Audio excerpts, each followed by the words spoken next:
personnes, c'est pas mauvais. OK. On se lance. On va se lancer pour une petite heure. Je vous rappelle qu'on vient de faire la révision de l'examen juste avant, qui sera corrigé là, en fin de semaine aujourd'hui. Mais là, maintenant, on se lance dans les faisceaux gaussiens. OK, les faisceaux gaussiens. Ça fait plusieurs fois que je vous en parle. Puis là, peut-être que vous demandez là, pourquoi on va parler de ça. Ben, je vais vous décrire c'est quoi. On va remarquer certaines choses, puis ensuite, vous allez comprendre pourquoi on veut utiliser un formalisme particulier pour les faisceaux gaussiens. Donc, c'est quoi les objectifs pour aujourd'hui? Hein? Parce que j'ai des objectifs. Notre plan, OK, oups, je n'ai pas le bon, OK, moi je voulais mon laser, bon voilà, OK. Les objectifs qui sont décrits sur le cours, sur le site du cours, OK, mais vous allez voir, on va comprendre, expliquer et définir ce qu'est un faisceau gaussien. On va reconnaître ses différentes propriétés qui sont importantes, en particulier le paramètre de Rayleigh ou le paramètre confocal, la largeur du faisceau, le rayon de courbure, puis, etc. Là, tout ce qui est écrit là, vous le savez. Mais la partie la plus importante, c'est qu'on va définir, on va mettre en place un formalisme qui va nous permettre de propager les faisceaux gaussiens d'une façon très, très simple. Puis ça devrait. Oh, ma vidéo est coupée, je crois. Oui, OK, bon, mais je vais la remettre de bord si vous voulez tant me voir que ça. OK, je la mets comme ça ici. Voilà. Bon, c'est tout mêlé. OK, je vais essayer de la mettre ici, on verra ce que ça donne. OK. Je continue. Oui, je disais, on va mettre en place un formalisme que vous allez voir, il est très pratique. OK? Puis, ça va faire que propager des faisceaux gaussiens, là, vous devriez être surpris. Vous devriez dire, ben, finalement, tu sais, propager des faisceaux, ça peut devenir assez compliqué. Il faut faire la diffraction, puis là, c'est un gros calcul, puis c'est une transformée de Fourier. Ah, mon Dieu, c'est compliqué. Ben, pour les faisceaux gaussiens, ça va être différent. Ça va être différent parce que, est-ce qu'il y en a qui auraient une idée pourquoi ça va être différent? Est-ce qu'il y en a qui pourraient tout de suite là, lever la main ou se démuter, tout simplement le dire tout haut? Pourquoi? Qu'est-ce qu'il va y avoir de particulier dans les faisceaux gaussiens qui fait que ça va être plus facile de calculer leur propagation?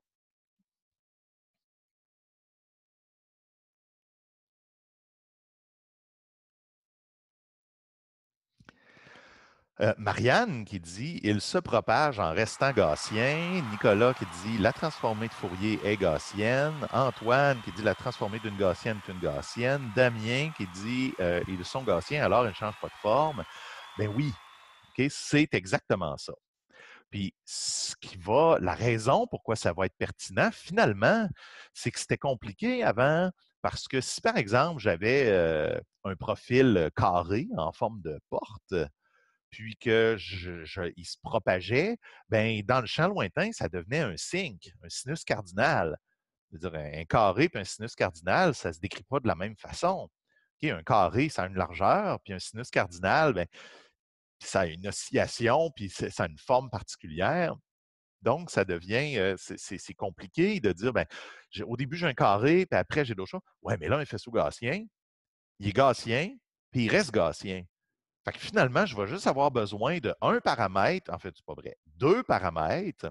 Je vais avoir besoin de quelque chose qui va me décrire la largeur de ma gaussienne, puis un autre paramètre qui va me décrire le front d'onde sur lequel cette gaussienne-là s'inscrit. OK? Et là, je vais juste avoir à garder les deux paramètres. C'est vraiment, vraiment très pratique, très utile parce que le gaussien reste gaussien. OK? Puis j'ai d'autres choses à dire là-dessus tantôt. Donc, d'abord, là, juste pour être certain, on parle de faisceau gaussien, mais qu'est-ce que ça veut dire exactement un faisceau gaussien? OK? Qu'est-ce que ça veut dire? Vous voyez mes diapos, là, j'espère que où je vois Marianne qui vient de poser une question. Le front d'onde se décrit en amplitude ou en orientation? Je vais... euh, je fais ma prochaine diapo, puis c'est encore ta question après, tu me la reposes. OK? Euh, Qu'est-ce que le faisceau gaussien? OK? Le faisceau gaussien, je vous rappelle qu'on avait, par exemple, oups, excusez, on avait l'onde plane. Hein, l'onde plane, elle avait un front d'onde qui était comme ça, qui était plan. Puis dessus, il y avait un champ électrique que là, je ne peux pas vraiment dessiner, mais qui était constant. Oups, j'écris mal. Constant. Comme ça, voilà. OK?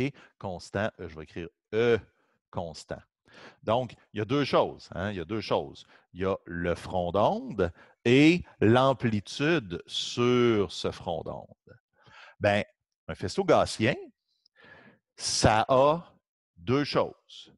Ça a un front d'onde qui, en général, est courbe, qui est sphérique, et ça a une amplitude sur ce front d'onde qui est gaussien.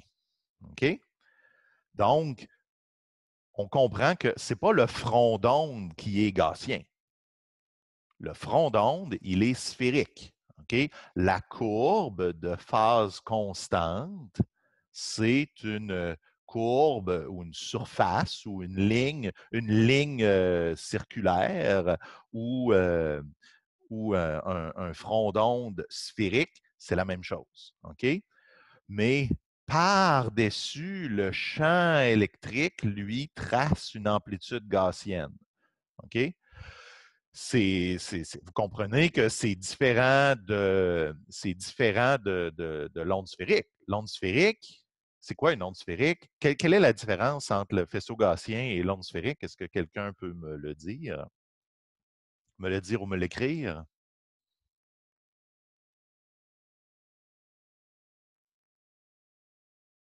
Allô, pardon? Un, deux. Un, deux. Le champ électrique est partout pareil sur le front d'onde. Bravo, merci beaucoup, Marianne. Si j'avais des chocolats, je t'en donnerais. OK? On a une onde sphérique. Une onde sphérique, ça a aussi un front d'onde sphérique, mais l'amplitude est la même partout sur un instant, s'il vous plaît. Vous pouvez fermer la porte, les enfants. Merci. OK?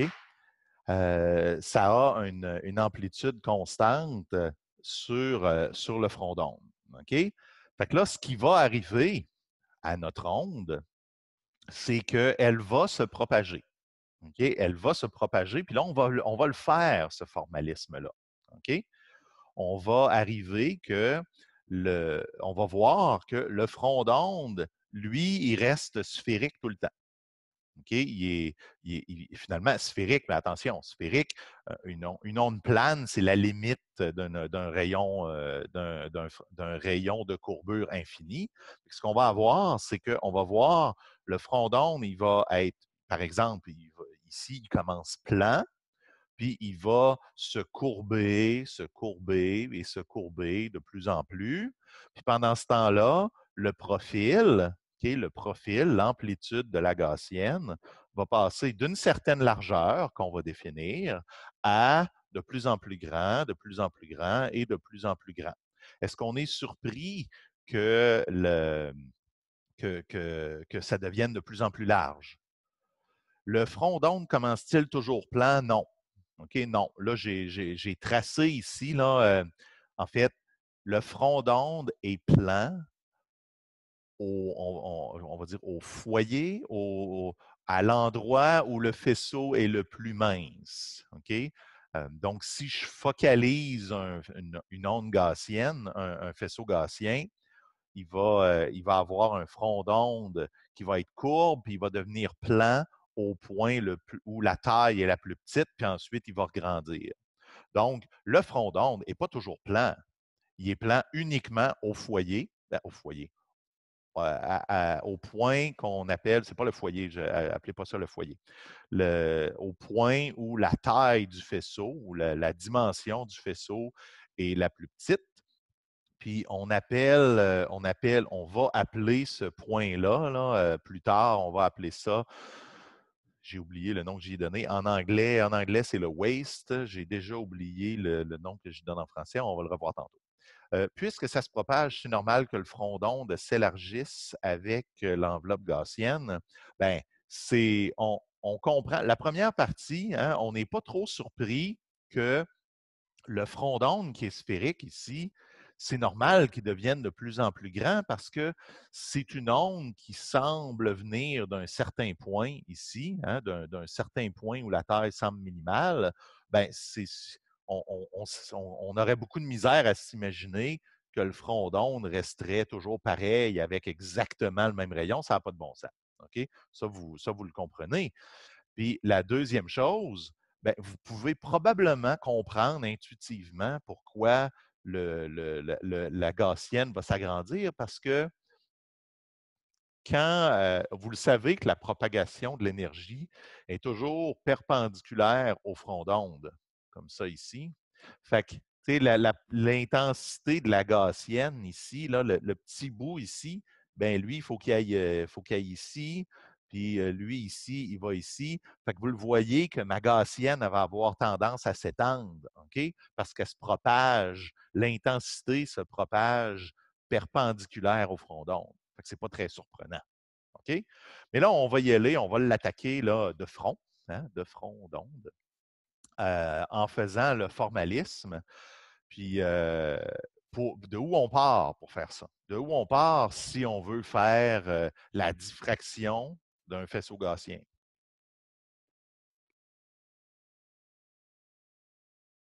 Quelqu'un?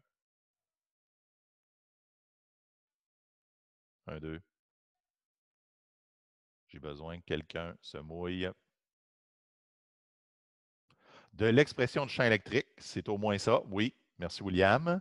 Le rayon du front d'onde augmente en se propageant, mais pourquoi la courbure change? On va le voir, Antoine, on va le voir, ça va s'en venir. C'est toutes des choses qu'on va voir. OK, ben de où on part pour faire ça? Vous vous rappelez qu'on a fait on a décrit, hein, l'expression la plus générale, oups, encore une fois, on a décrit l'expression la plus générale du champ électrique qui est limité dans l'espace. Hein. Je vous ai dit, au début, on a fait une expression générale pour un champ de largeur finie, puis on a fait une expression pour aller chercher le champ à une distance relativement grande, puis on a exprimé, là, il y avait un facteur, il y a un facteur dans l'exponentiel, là. Puis là, on a fait une expansion pour aller chercher ce facteur de distance-là, euh, qui avait une partie qui avait la distance en Z, puis une partie qui a la hauteur, hein, pour avoir vraiment l'hypoténuse le rayon qui est représenté par l'hypoténuse. Ben, on a fait une expression particulière qui était juste bonne pour la diffraction de Fraunhofer, OK? Où on a eu une distance qui était uniquement fonction de la position en Y. Mais même si on ne le voit pas directement dans le cours, on peut aussi avoir une expression plus générale qui va être bonne proche et loin. OK? Donc, cette expression-là, en fait, c'est avec ça qu'on peut faire la base de la propagation des faisceaux gaussiens, parce qu'on va propager les faisceaux gaussiens loin et proche. Puis pour eux, pourquoi est-ce que ça va fonctionner? Pourquoi est-ce que ça va fonctionner?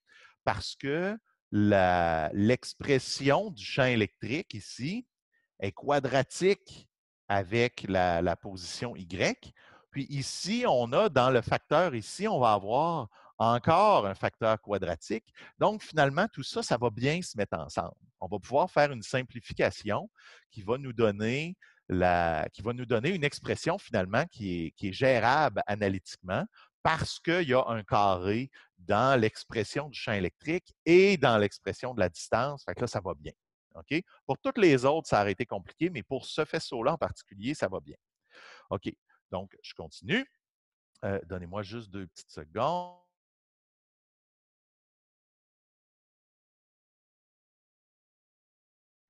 J'ai dit à mes enfants de parler un petit peu moins fort. Donc, on va faire le faisceau gaussien. Pourquoi? Parce que la diffraction peut se traiter de façon analytique et qu'en plus, sa forme reste gaussienne. OK? Et je vais vous montrer par la magie des mathématiques que, en fait, le faisceau gaussien est le faisceau qui diffracte le moins. C'est le faisceau qui diffracte le moins. Il n'y a pas de faisceau qui diffracte moins qu'un faisceau gaussien. OK? Puis vous allez voir, vous le savez en plus, c'est ça le pire. OK? Vous le savez, mais vous ne savez pas pourquoi vous le savez. OK. Donc, je vous l'ai dit, on voit que le faisceau reste gaussien et le faisceau gaussien, en plus, c'est un faisceau réaliste. OK? Il y a une dimension finie. OK?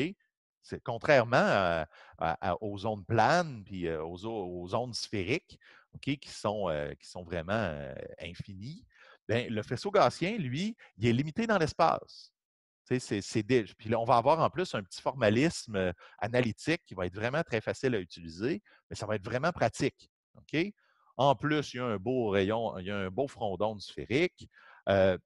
Les faisceaux laser vont souvent générer des faisceaux gaussiens pour une raison précise qu'on va discuter. Il reste gaussien et c'est le faisceau qui diffracte le moins, qui est en fait la raison pourquoi les faisceaux laser, c'est souvent des gaussiennes. C'est parce que le faisceau gaussien, c'est celui qui a le moins de pertes. Okay? Mais ce n'est pas un cours de laser, alors je ne le dis pas plus fort que ça. OK? Donc,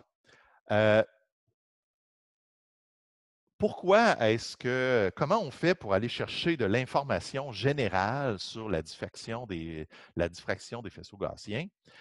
Bien, on le sait, okay, vous le savez, la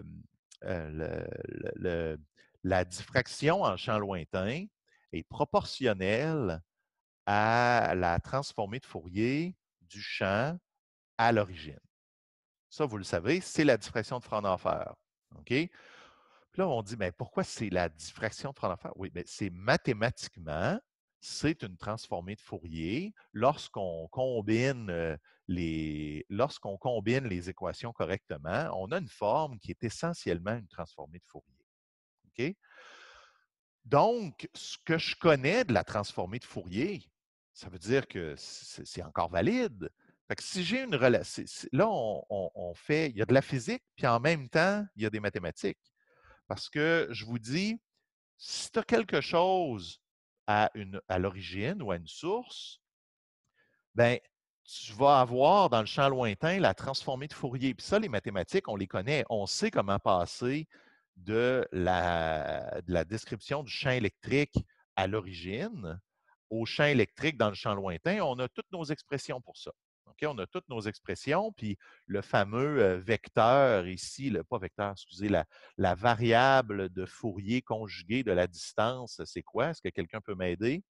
Est-ce que quelqu'un peut me le dire? C'est quoi donc cette variable-là, qui est la variable pertinente quand on fait l'équivalent, le nombre d'ondes presque? C'est pas tout à fait le nombre d'ondes, c'est le nombre d'ondes K sin θ. Oui, exactement. Donc, ce que Frédéric avait dit, Frédéric a dit le nombre d'ondes. Le nombre d'ondes, c'est le vecteur d'onde comme ça, K.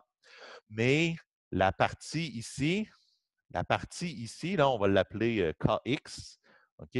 C'est la partie perpendiculaire du nombre d'ondes, OK? Donc, qui est donné par K sin θ. OK? Fait que c'est le nombre d'ondes, mais fois l'angle. L'angle, c'est juste la projection du vecteur d'onde dans le plan transverse. OK. Donc, qu'est-ce qu'on a là, dans notre problème? OK? Bien, ça veut dire que si j'ai Si je sais ce que j'ai au plan original, puis je veux savoir ce que j'ai dans la largeur dans le plan de Fourier, ben j'aimerais beaucoup ça, hein, faire la même chose que ce que je connais en mathématiques.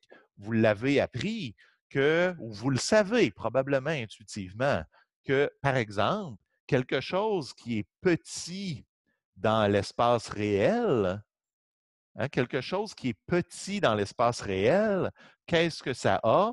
Ça a une représentation dans l'espace de Fourier qui est large. Est-ce qu'il y en a qui savent ça? Est-ce que quand je dis ça, là, que quelque chose soit euh, petit dans l'espace réel et grand dans l'espace de Fourier, et grand dans l'espace réel et petit dans l'espace de Fourier, est-ce que ça vous dit quelque chose?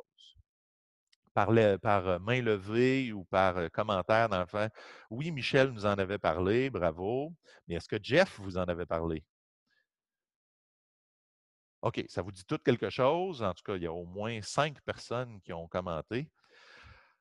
OK, donc, on le sait, quelque chose qui est grand, OK, quelque chose qui est bien étendu dans l'espace réel, va avoir tendance à avoir une représentation dans l'espace de Fourier qui est plutôt mince. Au contraire, quelque chose qui est petit, qui est très localisé, bien, on a besoin de beaucoup de fréquences pour le représenter. OK? Est-ce que vous avez déjà vu ça? Pouvez-vous me dire ça de façon formelle? Comment est-ce qu'on dit ça de façon formelle, ce que je viens de dire là? Ça c'est une partie intuition. Oui, oui, oui, j'écoute, Thomas. Thomas, tu t'es unmuté. Avais-tu quelque chose à dire? Ah, malheureusement, on avait simplement accroché le bouton. Tout le monde a peur de parler. Vous faites juste checker. Sébastien dit, comme les impulsions. OK? Oui, comme les impulsions. OK? Les impulsions laser. Là, je vais supposer, Sébastien, que tu viens, que Sébastien disait, comme les impulsions laser femtosecondes. Est-ce que ça serait ça que tu voulais dire, Sébastien?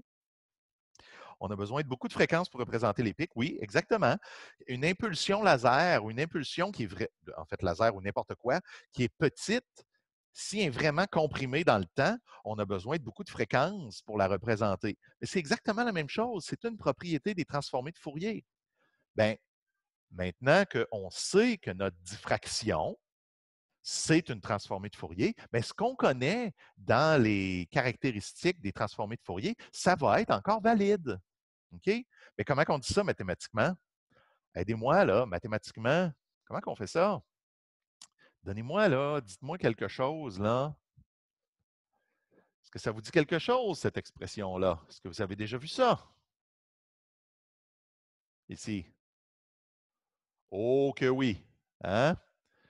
Le principe d'incertitude. Il y en a qui appellent ça le principe d'incertitude. Ça vient de où? Ça vient de où, ça, le principe d'incertitude?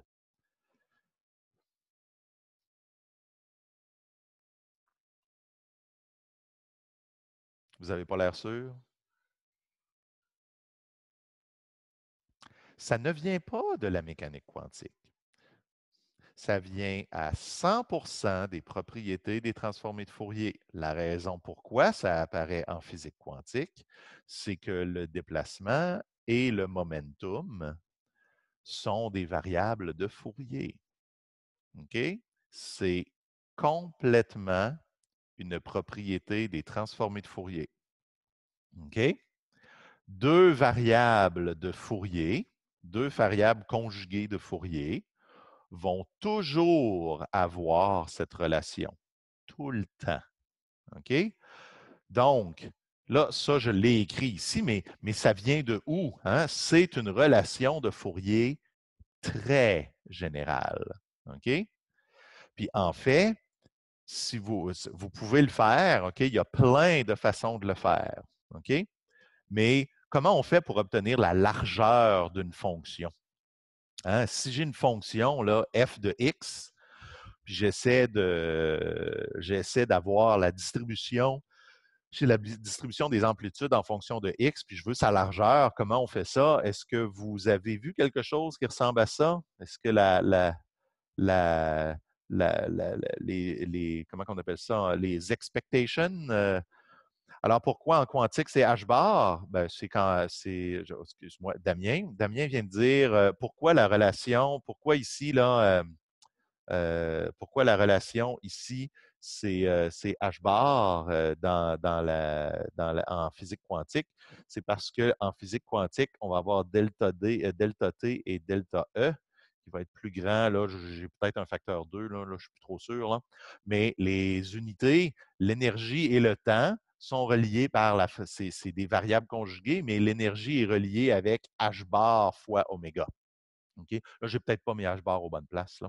Mais l'idée, c'est que l'énergie et le temps sont des variables de Fourier conjuguées en mécanique quantique et le momentum et la position sont aussi des variables conjuguées de Fourier en mécanique quantique.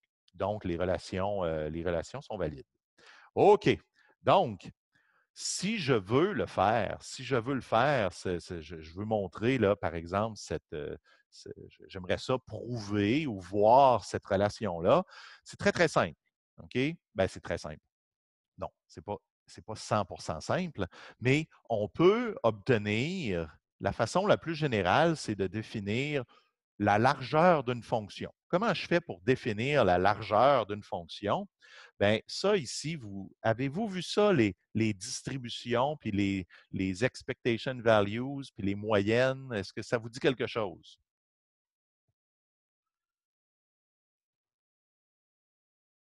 Un petit peu? Oui, oui, ça me dit de quoi? Oui, OK. Donc, qu'est-ce qu'on voit ici? Qu'est-ce que j'ai? OK? J'ai, si g de x est une distribution, ben, je peux aller chercher la valeur moyenne de x carré en faisant l'intégrale de x carré fois la distribution sur l'ensemble des valeurs. Puis là, ben, je saute un petit peu les détails, là, mais si on fait, parce que je veux aller à l'essentiel ici, là, je ne veux pas qu'on se mêle dans les mathématiques, mais la moyenne du carré moins le carré de la moyenne, puis qu'on prend la racine carrée, ça va nous donner ce qu'on appelle la largeur RMS. Puis dans le cas qui nous intéresse, le x moyen carré, c'est 0, donc on se retrouve avec simplement la moyenne de x carré. OK? Donc, qu'est-ce qui est pertinent ici? Pourquoi j'ai dit ça? OK? C'est que la largeur de ma fonction dans l'espace et ma largeur de la transformée de Fourier, OK, vont le produit de leur largeur, on est capable de prouver que le produit va toujours être plus grand ou égal à une demi. OK? C'est une preuve qui se fait en mathématiques avancées. OK? Ça demande l'inégalité de Cauchy, ça demande différentes choses. C'est pas simple de montrer que c'est toujours plus grand ou égal à une demi, mais ça se fait. OK? Mais il y a une chose, par contre, qui est vraiment super intéressante, c'est que c'est plus grand ou égal à une demi, mais c'est égal à une demi uniquement pour la gaussienne. OK? Ça, j'ai demandé à mes collègues mathématiciens, ils me l'ont confirmé, ils me l'ont prouvé. Je n'ai malheureusement pas compris la preuve. OK? Ce n'est pas simple. Mais je sais que cette inégalité-là est une égalité pour une gaussienne. OK? Pour une gaussienne, ça va toujours être égal à une demi. Là, j'ai mis une demi. Là, ça dépend toujours exactement le facteur ici. Là, des fois, vous allez voir une demi, des fois, vous allez voir 0,44, des choses comme ça. OK? Ça dépend comment on définit la largeur. Mais en utilisant la même définition de la largeur, on va toujours avoir une inégalité ou une égalité qui va avoir une forme de cet ordre-là. OK? Des fois une demi, des fois 0,44, des fois 0,56, à l'ouette. OK? C'est pas ça qui est pertinent. OK? Mais donc, ah ben là, ça devient intéressant, là, parce que si delta X représente la largeur de mon faisceau à l'origine et delta F est une mesure de la largeur de mon faisceau dans le champ lointain, parce que le champ lointain, c'est la transformée de Fourier, et j'ai une mesure de la largeur de la transformée de Fourier, bien, ça veut dire que la largeur de mon faisceau dans le champ lointain va toujours être plus grande ou égale à un facteur qui dépend de la moitié de 1 sur delta x. Donc, si un profil est petit, c'est comme la relation de De Broglie. Non, la relation de De Broglie, c'est pas ça, à moins que je sois mêlé. La relation de De Broglie, c'est que la quantité de mouvement est reliée à la longueur d'onde. Je crois que c'est pas tout à fait ça. On reste encore dans le principe d'incertitude ici, là, ce que le monde appelle le principe d'incertitude. Moi, j'aime pas ça l'appeler le principe d'incertitude, mais c'est comme ça.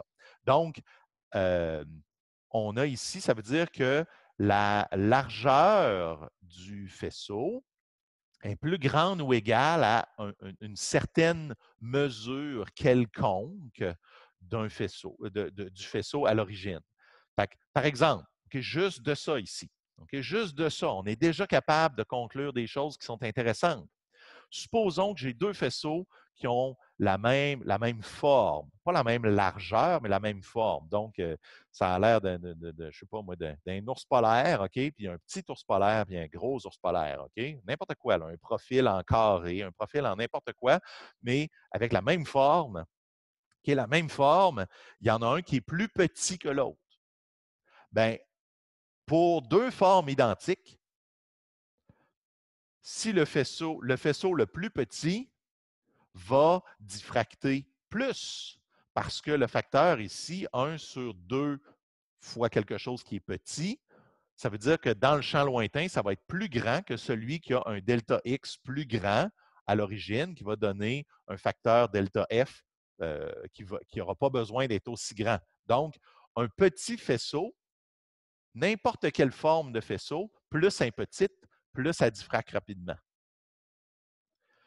Puis pour une gaussienne, OK, pour une gaussienne, ben, la largeur du faisceau, pour une largeur donnée, OK, supposons qu'on la définit par RMS, pour une largeur donnée, la largeur dans le champ lointain va toujours être la limite inférieure de ce facteur-là.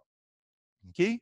Bien, c'est vraiment super important et super pertinent parce que ça veut dire que le, le faisceau gaussien va toujours avoir la largeur minimale dans le champ lointain. C'est celui qui se diffracte ou qui diffracte le moins vite. OK? Le moins vite. OK? C'est pas rien, là. J'en ai chaud, OK? C'est vraiment important. Ça veut dire que tous les autres faisceaux vont diffracter plus vite qu'un faisceau gaussien. OK? Bien, ça a des conséquences vraiment très importantes parce que, par exemple, supposons que j'ai un faisceau quelconque qui est la superposition de plein de choses. OK? La superposition de plein de choses. Je peux avoir la superposition d'un faisceau gaussien, puis d'un faisceau en forme de beigne, un faisceau en forme de n'importe quoi. OK? S'il y a une partie gaussienne, il y a une somme de plein de choses, une partie gaussienne, une partie en n'importe quoi. Là. Tiens, je vais en dessiner d'autres, là, mais une partie, là, il peut y avoir n'importe quel autre champ, mais il y a une composante gaussienne ici. OK? Bien, qu'est-ce qui va arriver? Il va arriver qu'à mesure que ça va se propager, la partie du faisceau qui est gaussienne va toujours diffracter le moins vite. OK? Fait qu'après une certaine distance, le faisceau gaussien, lui, il va juste être, on va dire, large comme ça. Hein? On va dire, lui, le faisceau gaussien, lui, il va juste être rendu large comme ça, un petit peu plus loin, large comme ça, un petit peu plus loin, large comme ça. Mais les autres faisceaux, eux, ils vont diffracter plus vite. Ils vont diffracter plus vite parce qu'ils ne sont pas gaussiens. Puis ils ne sont pas gaussiens parce que, ben, ils ne sont pas gaussiens parce que c'est comme ça, mais vu qu'ils ne sont pas gaussiens, simplement par des notions générales de transformée de Fourier, on sait que le faisceau va diffracter plus vite qu'un faisceau gaussien. Donc, à mesure qu'il va se propager, ben, la partie qui n'est pas gaussienne, elle va disparaître. OK? À un moment donné, elle va être tellement large que ce qui va rester au centre de mon faisceau, ça va être uniquement la partie gaussienne. Avouez que vous êtes impressionné, là. J'ai besoin d'un signe d'approbation. Oui, un emoji impressionné. Voilà. OK? Ben, c'est vraiment c'est vraiment important parce que là maintenant, si je vous demande pourquoi un laser a tendance à générer des faisceaux gaussiens, vous devriez avoir une petite idée. Okay? C'est pourquoi vous pensez, okay? C'est pourquoi vous pensez que les lasers vont générer des faisceaux gaussiens. Je pense qu'il y a une question. Y a-t-il une question? Oh oui, Marianne, excuse-moi, je ne t'avais pas vu. Salut, Oui, bon, j'ai deux questions, oui. mais aussi je peux essayer de répondre à ta question. C'était quoi déjà ta question? Ma question, c'est pourquoi les lasers ont l'air de générer des faisceaux gaussiens? Ben, pas ils ont l'air, Oui, ils mon génèrent souvent hypothèse, des c'est faisceaux gaussiens. qu'il génère un peu n'importe quel type d'onde, sauf qu'on capte la gaussienne parce que c'est elle qui n'est pas diffractée encore. Oui, c'est ça, parce que la- les autres faisceaux, finalement, dans un laser, c'est pas infini. Hein? Un laser, ça a des lentilles, puis ça a des miroirs. Puis, ben, le faisceau gaussien, c'est celui qui va prendre le moins de place. C'est celui qui va toujours rester proche de l'axe, tandis que les autres, ils vont diffracter. Ben, ils vont accrocher les bords des miroirs, ils vont sortir du milieu de gain, ils vont sortir. Fait que tous les autres faisceaux, ils ont plus de pertes par diffraction, alors que le faisceau gaussien, lui, c'est celui qui en a le moins. OK, la deuxième question, Marianne? Ben ça, c'était même pas une question, c'était une ébauche de réponse, là, mais je me demandais, ben ça répond un petit peu à ma première question. Là. À une petite distance, on avait considéré la diffraction de Fresnel. Mais là, je me demande, justement, vu qu'il y a une petite distance, tout n'est pas encore diffracté. Il Oui, oui, faudrait oui, pas oui, juste considérer la gaussienne, non? oui. Oui, très bon point, très bon point. Pour l'instant, je suis encore en propriété générale. J'ai fait attention pour toujours dire dans le champ lointain, dans le champ lointain. OK? En tout cas, si ce n'était pas clair, je le redis encore. Là. La partie dans le champ proche, ici, je ne vous ai pas encore montré comment la calculer. OK? Mais la partie dans le champ lointain, elle, c'est toujours la transformée de Fourier. OK? Donc, tout ce que j'ai dit, hein, je disais souvent, dans le champ lointain, le plus loin possible, elle va être encore une gaussienne, puis assez moins éparpillée que les autres, c'est vrai. Bien, la partie pour calculer quand on est proche, OK, elle a un facteur quadratique, elle a des détails qu'on n'a pas encore faits, Ouais. mais on le fait un petit peu plus loin. OK, en fait, je regarde là, c'est dans 4 diapos, OK? Mais je vais vous montrer comment on fait pour le faire proche. Puis en fait, on ne le fera pas vraiment au complet. On va retenir le résultat le plus important. Mais dans le champ proche, en effet, dans le champ proche, ce n'est pas une transformée de Fourier. Dans le champ proche, proche, proche, proche. OK? OK. Mais on va avoir le formaliste qui va nous permettre de le calculer quand même, mais c'est encore vrai dans le champ lointain. Est-ce que ça répond à ta question? Parfaitement. Dernière Super. question. Oui. J'aimerais ça que tu illustres la largeur de delta F et delta X pour des fonctions random. Parce que, Euh, on avait vu pour un sync, c'est quand ça croise les zéros. Oui, ah, OK, OK, oui, je comprends. Euh, oui, ben c'est ça. Quand on parle d'une fonction, tu comprends que si j'ai une fonction, attends un petit peu, je vais aller à. Si tu as une fonction, vous voyez mon écran, là, maintenant, il y a des fonctions arbitraires, là, OK? Quand, quand j'ai des fonctions, quand j'ai des fonctions arbitraires, on peut juste s'en remettre à des définitions générales, comme par exemple le root mean square, le x en root mean square.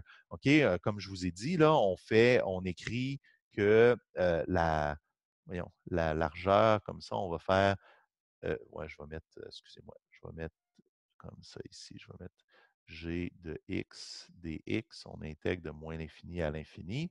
Ça va nous donner le x carré moyen. OK?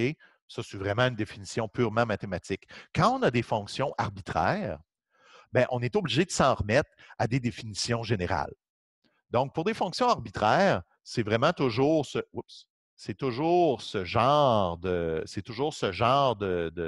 définition-là qu'on va utiliser. Quand on a, par exemple, un sinc, ou comme par exemple le sinus cardinal, là, si je vous avais dit, bon, alors tout le monde, on va faire l'intégrale de x carré fois le sinus cardinal pour obtenir le x en RMS, probablement que vous auriez sorti vos couteaux de cuisine, puis vous m'auriez attaqué. OK? Parce que c'est de la cochonnerie, ça se fait pas, ça se fait pas bien. Puis ça donne en fait qu'un signe, il y a deux beaux zéros là, qui demandent juste à se faire considérer comme les points qui définissent la largeur. OK? Fait que quand on a des fonctions euh, claires, comme un sinus cardinal ou la fameuse fonction porte, ben, les définitions sont super évidentes. Okay? Ils deviennent naturellement intéressantes parce qu'ils se calculent, ils se mesurent à l'œil, on les voit tout de suite. C'est uniquement quand on a des choses arbitraires que là, on est obligé d'aller avec des fonctions, des définitions plus générales. Est-ce que ça répond à ta question?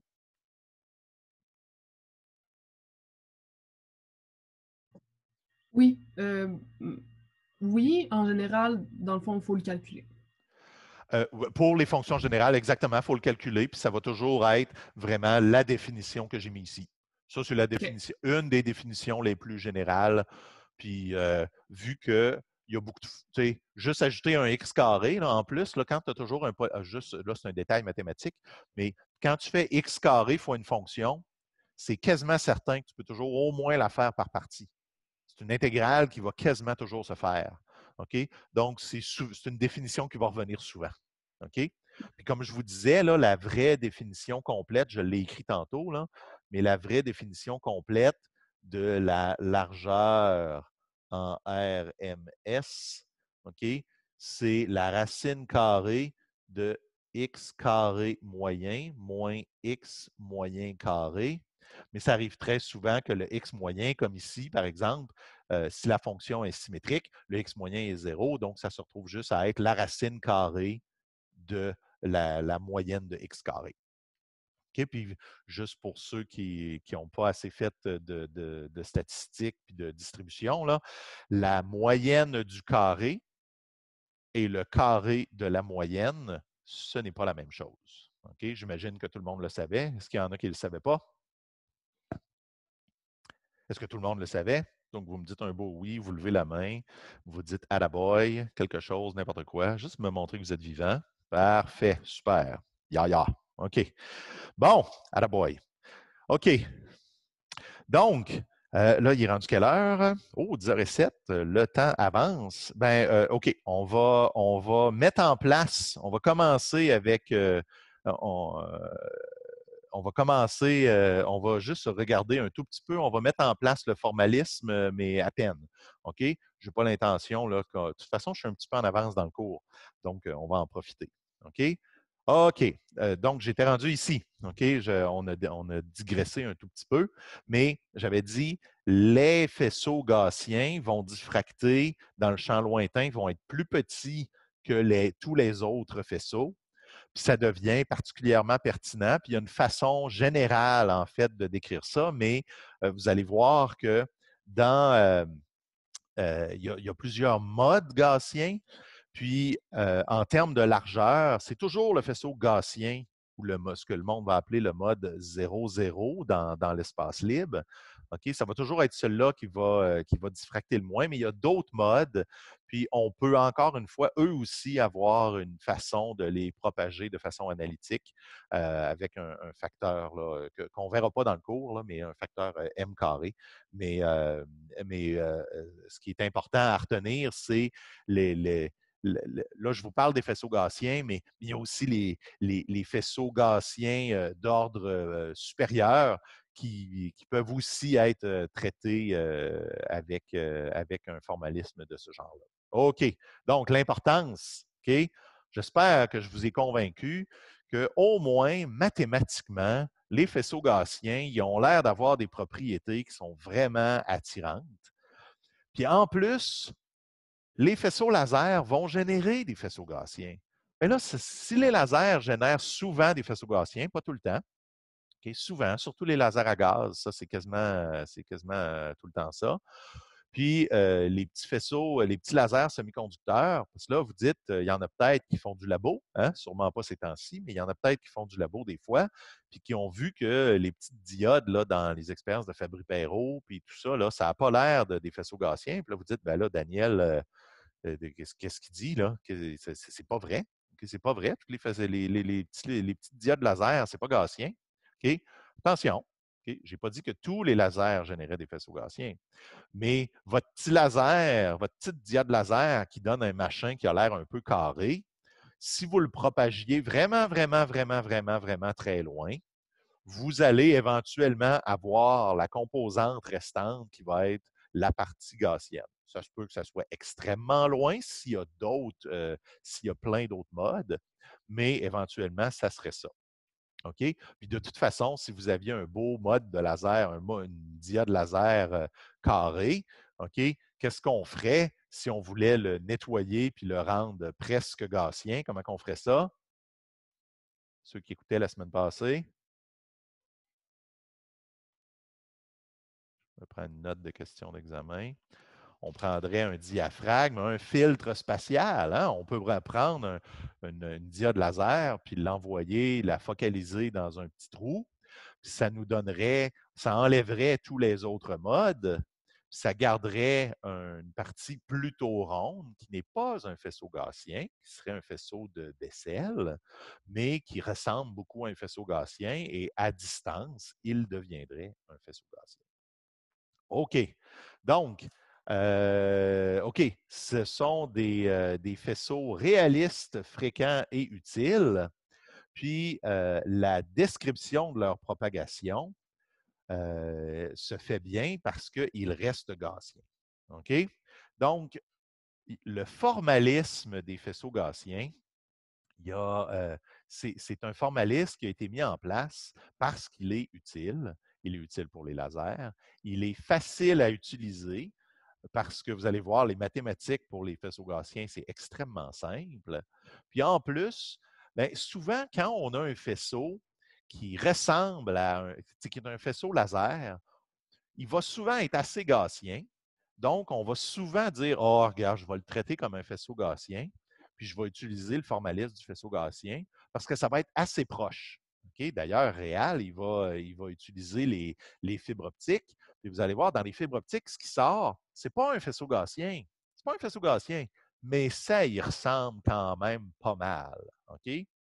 Donc, on aura de dire, ben, je vais considérer que ce qui sort de ma fibre optique comme un faisceau gaussien, ben, c'est tout à fait approprié parce que c'est peut-être pas gaussien, mais c'est assez proche. Donc, ça ne fera pas de choses complètement différentes ou ça sera pas. C'est une bonne approximation de prendre un faisceau gaussien. OK? Donc, comment est-ce qu'on fait pour obtenir ce formalisme-là? Je regarde l'heure. OK, on va juste mettre les choses en place. OK. Si on mesurait une source quelconque, Nicolas ici nous demande, si on mesurait une source quelconque très éloignée, obtiendrons-nous nécessairement un faisceau gaussien? Non. OK, non. On va. Il y a deux choses. Premièrement, je l'ai, excusez-moi, je ne l'ai pas dit explicitement, mais c'est uniquement pour les faisceaux cohérents présentement. Donc, si vous aviez une lampe, par exemple, une lampe, ça n'aura pas l'air d'un faisceau gaussien parce que ce n'est pas cohérent. OK? Ben c'est ça, c'est pas cohérent, comme je viens de dire. Puis la deuxième, la question, en fait, je vais être obligé de répondre, oui, si tu le mesurais à l'infini, ça va toujours, le faisceau, la partie la moins large, ça va toujours être le faisceau gaussien, mais elle va peut-être être rendue très large. OK? Donc, ça reste l'idée, c'est le principe général qui est le faisceau gaussien va diffracter le moins, mais ça ne veut pas dire qu'il ne sera pas très gros quand tu vas être rendu loin. Fait que ça se peut que tant qu'il te reste encore de la puissance, tu as encore d'autres modes, d'autres choses qui sont superposées, ça n'aura pas vraiment l'air gaussien. Je ne sais pas si ça répond à ta question, Nicolas. J'espère que oui. OK, super. Donc, là, il faudrait faire le formalisme du faisceau gaussien, puis je vais juste passer là, quelques diapos, puis on va repartir de là mardi matin pour terminer la partie là, du faisceau gaussien. OK? Donc, comment est-ce que je peux propager un faisceau gaussien mathématiquement pour aller chercher les propriétés qui m'intéressent? OK? Il y a plusieurs façons. OK? On peut prendre l'équation d'onde, puis faire un développement qui va garder un terme quadratique dans la position, dans l'expansion de l'équation d'onde. OK, on va faire, dans l'équation d'onde, vous savez, hein, il y a un gradient, il y a une divergence. Puis là, à un moment donné, là, on fait une expansion, bien, on va garder un petit terme là, qui va nous donner des termes en carré au lieu de faire juste une expansion simple. On va dire, je suis paraxial. Puis là, bien, on fait l'expansion, puis on garde les petits termes proches. OK, ça, on pourrait faire ça. Ça, ce serait la première façon. Bien, on peut faire, il y a une intégrale de diffraction que je ne vous ai pas décrit là, que je ne vous ai pas décrit au complet, là, mais on peut faire ce qui s'appelle l'intégrale de Huygens-Fresnel. Je vous ai dit qu'on pouvait faire le principe de Huygens, c'est qu'on met des ondes sphériques sur une fente. OK? On remplace une onde par les ondes sphériques, par plein de petites ondelettes. OK? La façon plus générale de faire ça, OK, je l'ai posé de façon physique pour que ça soit simple. J'ai dit oui, oui, c'est des petites ondelettes, mais il y a une formulation mathématique de tout ça qui est l'intégrale de Huygens-Fresnel. OK? Puis dans cette intégrale-là, ben, on peut dire, ben oui, OK, j'ai une fente, mais c'est une fente gaussienne. Hein? J'ai le droit de dire que c'est une fente gaussienne. Ben parfait. OK, on aurait le droit de faire ça. Il y a, il y a, il y a des, il y a des professeurs qui aiment, il y a une façon de le faire en disant que c'est très mathématique, en disant que c'est comme si j'avais une source qui était dans le plan complexe. Puis là, vous regardez ça, vous dites de quoi TISS qui parle. OK? Ben, on peut faire l'équation d'onde de base, puis mathématiquement dire ah, ben je vais mettre une source dans le plan complexe. OK? Source dans le plan complexe, puis je vais la propager. C'est une façon extrêmement formelle mathématiquement de traiter le problème. Je ne suis pas du tout un fan de ça, mais c'est aussi c'est une façon de le faire. Puis l'autre chose, on peut faire aussi un educated guess ou une divination, hein, c'est-à-dire on lève les mains comme ça, ah, puis ça va apparaître dans les équations. OK? Voilà. Donc, il y a plusieurs preuves que vous pouvez aller lire. Je n'ai pas l'intention de la faire. OK? Je n'ai pas l'intention de faire la preuve de comment on obtient l'équation qui nous permet de propager le faisceau gaussien. OK? La preuve est faite au complet dans Heck, dans Salé et Tech. Je crois l'avoir vu dans Pedrotti, mais je ne m'en rappelle plus. J'aime beaucoup le livre Sigmund, qui est d'après moi le livre le plus clair pour ces choses-là. Malheureusement, c'est un livre qui vaut une fortune. Sur le web, vous allez trouver des tonnes de développement pour l'équation d'onde paraxiale et les faisceaux gaussiens. Et il y a plein de places, ils vont tout simplement poser l'équation puis dire, vu que le faisceau gaussien solutionne est une solution, c'est suffisant pour moi. Hein? Ben, comme quoi, hein? J'en parle pas. Marianne me demande, j'en parle pas parce que c'est pas pertinent. Pour moi, c'est de savoir comment dériver l'équation paraxiale. Pour moi, dans le cours, ce n'est pas pertinent. Ce qui est pertinent, c'est de savoir utiliser les faisceaux gaussiens correctement. Okay? Faire la preuve, ce n'est pas quelque chose qui aide les gens en laboratoire. Ce n'est pas quelque chose qui aide les gens à faire de l'optique, autant que la connaissance et la bonne utilisation ce qu'on va appeler le rayon complexe pour les faisceaux gaussiens. OK? Est-ce que ça répond à ta question, Marianne? Je rappelle que ce n'est pas dans les objectifs du cours de savoir dériver l'équation par axiale. OK? Au contraire, il y a vraiment beaucoup de choses sur comment utiliser le rayon complexe du faisceau gaussien. Donc, juste parce que je vais vouloir terminer là, dans les quelques prochaines minutes, en fait, c'est de ça qu'on va repartir la semaine prochaine. On peut faire le développement, ça c'est Salé et Tech ici, là. On peut faire le développement de l'équation par axiale, OK? Vous irez le voir dans Salé et Tech. On peut le faire, on finit par faire une approximation qui va nous donner des dérivées secondaires dans le plan transverse, puis une dérivée deuxième dans le plan transverse, puis une dérivée du premier ordre dans le. Ah, OK, il y a Sébastien qui dit Nathalie l'a fait dans le cours d'ondes électromag. Ben parfait, allez-y. OK? Mais donc, à la fin, on a une équation qui ressemble à ça. Puis, on solutionne. OK? On solutionne ça. Et la solution, et je vais terminer avec ça. OK? Je vais terminer avec ça. On va obtenir une solution qui est de cette forme. OK? Il y a une forme ici qui va nous donner, regardez bien, OK? On va la regarder, puis on repart au prochain cours mardi matin, mardi prochain, 8h45. On va repartir d'ici. OK? Mais ce qu'on voit, c'est on a une solution. Ça, c'est une solution du champ électrique qui est quadratique en phase. Ben oui, c'est quadratique en phase parce que ça va être un front d'onde quadratique, donc un front d'onde sphérique ou circulaire, OK, en 1D ou en 2D. Puis en plus, ça va être un front d'onde qui va avoir un profil. Regardez ça, c'est imaginaire. Hein? Imaginaire, c'est la phase c'est le front d'onde. Ça ici, c'est mon front d'onde qui est quadratique, d'onde sphérique. Et ici, dans la partie réelle de cette exponentielle-là, j'ai maintenant une gaussienne parce que j'ai les composantes transverses avec une certaine largeur ici. Une largeur, la largeur et le rayon vont changer en fonction de Z. OK? Donc, ce qu'on va faire mardi prochain, c'est qu'on va maintenant avoir, voyez-vous que c'est vraiment tellement important de voir ça que vu que les deux sont quadratiques, OK, la phase est quadratique, puis la gaussienne, ici, le profil est quadratique, les deux sont quadratiques. C'est donc bien pratique. C'est pratique parce que vu que les deux sont quadratiques, ben, maintenant, j'ai juste besoin d'avoir un.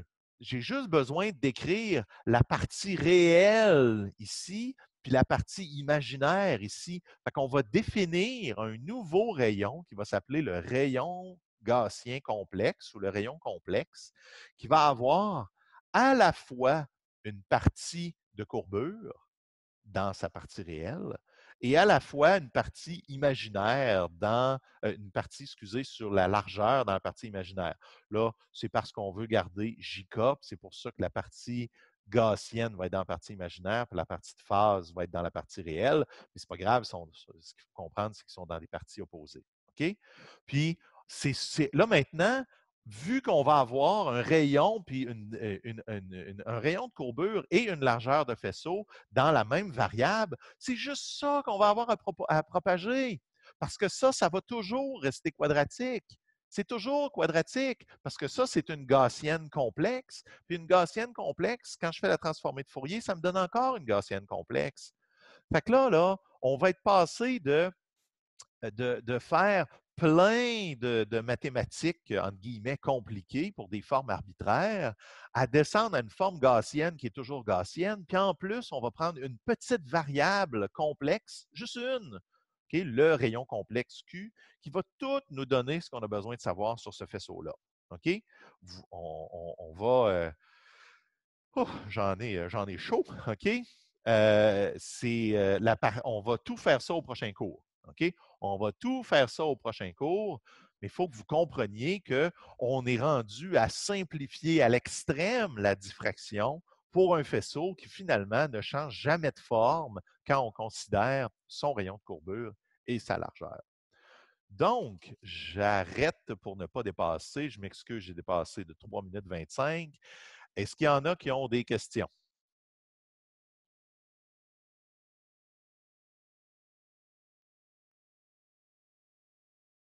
Non? Bon, OK. Ben, j'arrête ici. Je vous dis donc, le cours apparaîtra sur la chaîne YouTube que j'ai faite. Je vous montre rapidement là, si vous voulez y aller. OK, si vous voulez y aller, ici, là, vous allez pouvoir voir l'ensemble des cours. OK? Vous allez avoir le premier cours sur l'introduction, la diffraction de Fraunhofer. On a fait une petite discussion rapide de l'optique de Fourier. Puis aujourd'hui, on vient de faire le cours 4, qui va être en fait la partie de l'examen que je vais probablement faire séparer, et la partie d'introduction sur les faisceaux gaussiens. Tout est ici. Je vous ai donné le lien à répétition. Donc, gênez-vous pas pour y aller. Sinon, ce sera la fin du cours pour ce matin et on se voit mardi prochain, 8h45.